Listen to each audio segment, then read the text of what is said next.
because there's a difference between this and any other extractor set that I have. See, I can also take this 13mm socket, and just to prove to you that it is a 13mm and not that it should be something smaller, maybe I've got too big of a socket on it. Here's 12, next size down, and it is too small. I put it in reverse.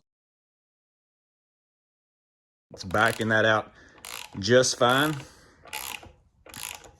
But now let me put it in forward. It's also able to put that fastener back in. It's also impact rated, so here's my stubby again with that 13. Not getting anything. Put on the 13 gear wrench.